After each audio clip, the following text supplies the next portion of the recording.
For complete news coverage, turn to the news station, 6 News. You are looking live at a gas station in West Knoxville. It is quitting time tonight and sticker shock at the gas pump. We have in-depth coverage of this developing story, an oil crisis in Alaska. Live from the news station, this is 6 News at 6. BP officials say it could take weeks or even months to repair a pipeline that carries 8% of the nation's oil. Good evening, I'm Lori Tucker. I'm Gene Patterson. New since 5, the company has announced that it will have to replace nearly 75% of the pipeline at Alaska's Prudhoe Bay oil field because it is severely corroded. And that means oil production will be reduced by nearly 500,000 barrels a day. That announcement sent oil prices soaring to nearly $80 a barrel. The big question now, what does that mean for gas prices here? 6 News reporter Adam Longo joins us live with the answer. Adam. And gas prices overnight on average here in Knoxville have gone up roughly 2 to 3 cents. Take a look at the marquee behind me at this pilot station. You can see $2.87 for a gallon of regular unleaded. Now pan off to the left a little bit. You can see North Shore Road just a few minutes ago, chock full of traffic. Why are prices so high? One word: demands. Take a look over here at the gas pumps.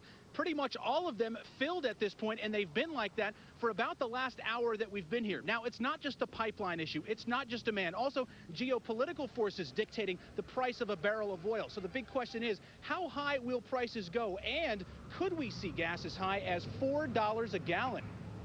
Well, I sure hope not. Sure hope not. It would take a real severe, more disruption than this to cause $4 gasoline, in my opinion.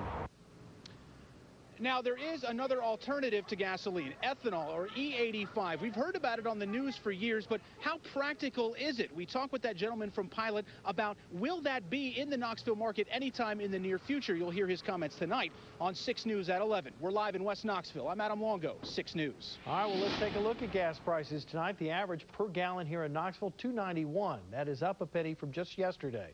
Some analysts are predicting prices to rise another 3 to 5 cents over the next couple of days. And as AAA spokesman Don Lindsay tells us, consumers may actually drive prices up even more. It's important not to go out and start buying a lot of gas all of a sudden to try to beat the price increases, because you can actually create price increases by creating an artificial shortage right around here. Now, Lindsay says don't take price predictions literally. He says nobody can really tell you how much they might rise. Remember, you can always keep up with the latest gas prices on WATE.com. Well, you might want to fill up if you're heading north on I-75 tonight. You see what the problem is there. Traffic down to one lane along this 2-mile stretch between Callahan Drive and Emory Road. Crews are doing bridge work, and they're working round the clock. Now, there are several ways to get around the construction. Take a close look at this map. You can take Clinton Highway or Broadway or Central Avenue Pike. Now, another traffic alert we want to pass along to you. The I-40 exits to Broadway in Knoxville will close in about an hour. Crews need to install a sewer pipe. The North 5th Avenue ramp will also close, but everything reopens at 6 in the morning. If you need to get to Broadway from I-40, you can take Cherry Street and Cecil Avenue back to Broadway. Well, problems on Cecil Avenue as we speak. You see the area right behind me here. A water main break has closed one eastbound lane of Cecil between 8th and 9th Avenues tonight. Now, 6 News reporter Eric Eastep shows you what happened. We're at the corner of Cecil Avenue and 8th Avenues where that water main broke around lunchtime today. Take a look. KUB already has the heavy equipment out. They're going to get ready to dig up this road here. You can see right there where the water main broke. X marks the spot there where they believe this leak is. You can see that the pavement's actually crumbled underneath. They're going to be digging into that pavement to try to isolate this leak. But all the water's dried up, as you can see now. But boy, when we first arrived here around lunchtime, the water was flowing down 8th Avenue here. You can see it bubbling up from under the street. And nearby, one of the auto repair shops just next door, the bottom had a little bit of water inside, but no major damage. Only 3 customers without water. This will close down one lane of eastbound traffic on Cecil Avenue from 8th Avenue down to 9th. It will be closed well through the 6 o'clock hour. In East Knoxville, Erica Eastep, 6 News. Now, you may think it's strange to hear about a water main break during summer months, but experts say that's actually when it happens most often. Although this particular break was not heat-related, utility workers say heat and drought can cause a main to burst. They also say an increase in water usage can cause a break. In this case, workers say it was just an old pipe. Well, something else that may affect your travel plans tonight, a chance of storms. Six-Storm Team Chief Meteorologist Matt Hinken joins us now with what's going on out there. I had a couple earlier in southeast Kentucky, but it's been pretty dry for most of you. Notice the showers and thunder showers weakening very rapidly as they come out of Whitley County, McCreary County, Kentucky, sliding to the east and southeast, weakening very rapidly. Most of East Tennessee continues to be dry. The strongest storms have been up in southwest Virginia, but those two are sliding out of the region. Look at the temperatures from our weather watchers at the 6 o'clock hour. It's 91 in Madisonville, 93 from Bill Larson and Cedar Bluff, 94 from Cedar College and Rutledge, and 86 over at Ken Majors Place in Cosby. We do have an increased chance for rain, though. We'll talk more about that with 6 Predictor. All right, thank you, Matt. Police are still trying to piece together how a bullet grazed a teenage store clerk's head last night. 19-year-old Mohammed Aldebet told police he was taking out the trash at the Quick Mart on Magnolia Avenue when someone drove by and shot at him. The .22 caliber bullet barely hit his forehead. He's very lucky. The teenager did not want to see a doctor, and detectives could not find any shell casings. It was a bullet that was provided that the victim said was actually lodged in the side of his head, which was a .22 caliber. We have that, and we're also looking at that. That's part of the evidence that we recovered from the scene. The victim says the shot came from a white Crown Victoria with tinted windows. The owner of the Quick Mart is offering a $2,000 reward for any information that leads to an arrest. It has been more than 2 weeks now since a woman's body was found floating in the Holston River behind a home. We check with police every day, and there's still no word on her identity. KPD investigators say they are waiting on information from a federal agency. The body was discovered beneath a pontoon boat docked beside Cliffside Lane. This waiting game is agonizing for the family of Bhavini Patel. She went missing in that same area just 1 week before the discovery of that Holston River body. Campbell County is certainly no stranger to controversy. In the last 2 years, people there have dealt with a deadly school shooting and scandal within the sheriff's department. But now there's a new man in town. Gary Perkins beat out Sheriff Ron McClellan by 2,500 votes in last week's election. 6 News reporter Catherine Campbell asked Perkins how he plans to turn the department's reputation around. My plans for the Sheriff's Department is get the pride and integrity back and the professionalism. Gary Perkins is referring to events that happened under the leadership of current Sheriff Ron McClellan. Starting 2 years ago, 5 deputies beat an accused drug dealer. The former officers are now in federal prison.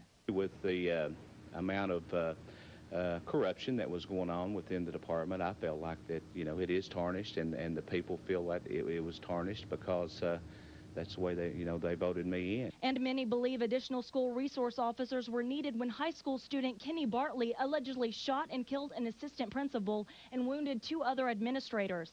Some blame Sheriff McClellan for asking taxpayers to foot the bill. And the people here in this county, they're not saying that they don't want to help the children, keep the schools safe, help the teachers and so forth, but they're saying, hey, let's apply for some of those grants. Let's get the grants that are out there and available. Perkins says as far as changes in the Sheriff's Department, there are more to come. My plans are to evaluate each and every one that's employed with the Sheriff's Department. And I'm going to go over and evaluate them, and if they meet my criteria, what I'm going to have to be a deputy, then they'll be staying with me. Perkins says he will likely appoint a new chief deputy and other administrative officers. He plans to make those decisions when he takes office on September 1st. In Campbell County, Catherine Campbell, 6 News.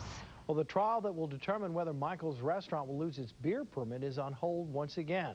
One of Michael's attorneys, Gregory Harrison, withdrew from the case today. Harrison recently learning that another one of his clients will be called as a witness for the city in their effort to revoke the beer permit. And because of that conflict, the remaining attorney must now find a new partner. You have to work within the constraints of the system, and bringing on new counsel, this can't be done overnight, but we're going to try to move as quick as we can. The city claims Michael's has served beer to underage patrons, including one who died in a DUI crash back in May. The September 25th trial date has been postponed. 2 Knoxville men are behind bars tonight after a major cocaine bust in South Carolina. This happened Saturday in York County. Investigators found 5 kilos at 2 Fort Mill hotels. 34-year-old Victor Brown and 35-year-old David Sleet Jr. are charged with drug trafficking. A third suspect got away by jumping out of a second-story window at the hotel. State-of-the-art technology meant to stop terrorists in their tracks, and it's right here in East Tennessee. We're going to show you. Plus, we're fed up. I mean, it is to that point where we're fed up, and we want our fair shake of this. For the first time, Boeing employees on strike. 6 investigates what that means for the world's largest jet manufacturer. And new tonight on 6 News at 11, will new faces on the Knox County School Board mean changes for Hardin Valley High School? And with the Alaskan pipeline problems highlighting just how dependent we are on oil, we'll tell you about plans to bring alternative fuels to East Tennessee. That's tonight on 6 News at 11. We'll be back.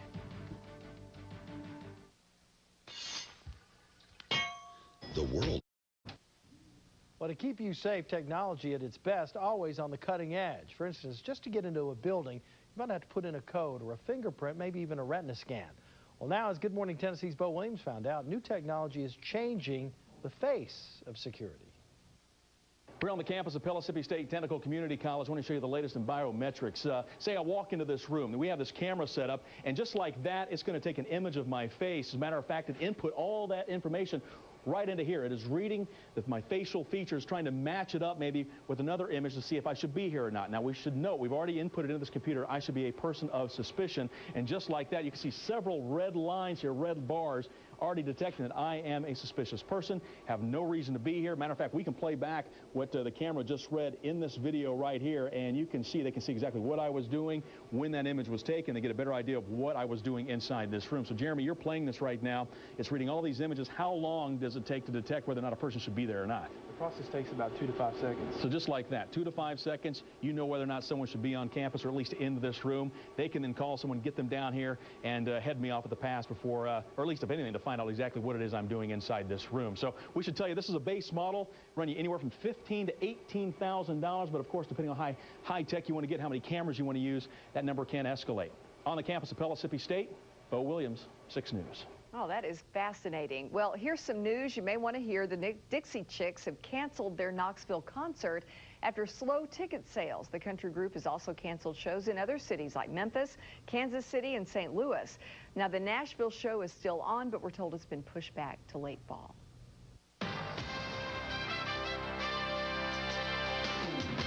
95 degrees with a few spotty thunderstorms in the area today, but most of you aren't getting the benefit of that rain right now. Got a developing thunder shower. Closest one to Knoxville is just developing here just to the southeast of Thornhill and near the Bulls, Bean Station area, right along Cherokee Lake. This is continuing to move very slowly east-southeast, so this will probably, like the rest of the storms, develop for a little bit and then fall apart.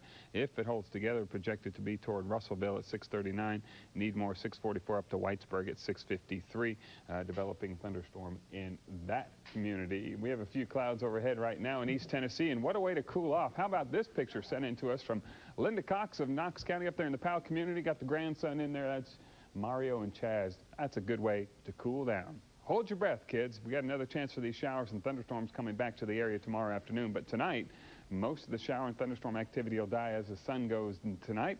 Sun goes to bed tonight, and we'll see the temperature early in the morning, probably near 70. A dry start to the day. This is 7 o'clock. By the afternoon, showers and thunderstorms develop again, but notice how if you draw a line along I-40, mainly south of the city, less coverage. North of the city, more coverage because we have a weak frontal boundary that's trying to get out of Kentucky. It looks like it's going to kind of wash out. Early on Wednesday morning, we started dry, but could see a better chance for showers and storms developing, especially the late Wednesday afternoon, with high temperatures only in the upper 80s and low 90s instead of what we saw last week when we were in the mid to upper 90s. A few clouds tonight, down to 72 after a chance for an evening thunder shower, a light breeze. Our sun's down at 8:35. The air quality forecast for Tuesday, the 8th of August already, into the moderate category, code yellow. Unusually sensitive people should limit those outdoor activities. And the forecast up on the plateau with a few more clouds and a better chance for those scattered storms. 89 degrees, a west breeze expected at about 5 to 10 miles an hour. That's the better chance for showers and storms north of Knoxville. Over toward the mountains, some sun, some clouds mixed together with some scattered storms. We're talking about 30 to 40% coverage here and high temperatures in the middle 80s. And then here in the valley tomorrow, we'll still be close to 90, but nothing like we saw last week, and shouldn't be as warm as today. That was 95 again. A few scattered storms are possible. Sunrise at 6:49. So we'll increase that chance to 40% tomorrow, 30% Wednesday and Thursday. May have to increase it again on Friday and Saturday. Another system tries to work its way in our direction, but those temperatures do look a little bit more where they should be this time of the year. Average high this time of the year is 87 degrees. Here's our Matt Fact tonight. We've been through Chris so far. 3 so far this year, and this time last year we've already had 9 in the book, so it's been a much slower start to the hurricane season as compared to last year, but still plenty of time to go. All right, thank you, Matt. Well, I have an idea. If you want to lose weight, go work out with the Vols in this oppressive heat. You know those guys are losing 10 pounds at least for practice. And they better, because the Cal game is right around the corner. Yeah, it really is. If the weather was this hot for that game, would you guys go to the game? No. I might. Yeah. No. I like air conditioning. I don't know if I would go. Tomorrow the Vols will don full pads for the first time. I'm sure they're really looking forward to that, especially with the weather staying very, very sticky this week. 90 degrees and up, greeting the Vols this afternoon. You know, they always say the sweat of August pays off in the chill of November, or some sort of other coach speak. Tennessee's game with California is still 26 days away. Alabama was a tumultuous situation in the past. Mike Shula appears to have righted the proverbial ship. The Tide won 10 games last year. For the seniors, it's been a wild ride during their time in Tuscaloosa. We didn't see the work. We didn't see different coaches. We didn't see different plays, different playbooks. We didn't see it all. But I think we over those worst times. It's only better and bigger things for us now ahead. So we're only going to the top now. We've been to the bottom, so we're only headed to the top. Maybe he's right. Just look back at last year's Cotton Bowl win by Bama on a field goal that somehow knuckled its way over the crossbar. The Tennessee Titans had a 2005 much like the Vols, filled with disappointment. The Titans are trying to do their part to bring football pride back to the state. Jeff Fisher, like Phil Fulmer, could be on the hot seat if there's another losing season. Top draft pick Vince Young should get some playing time this year, but that doesn't mean it's another rebuilding campaign for the Titans. The expectation level is very high, and you know, I think they've got a chip on their shoulder and they got a lot to prove, and they know that the only chance of proving people wrong is to do the right things out here. I describe this team like scratching to get back, and you know, some people on this team have, you know, tasted success in this league, and a lot of young guys haven't. So I think us as vets and older guys on this team are trying to get that back.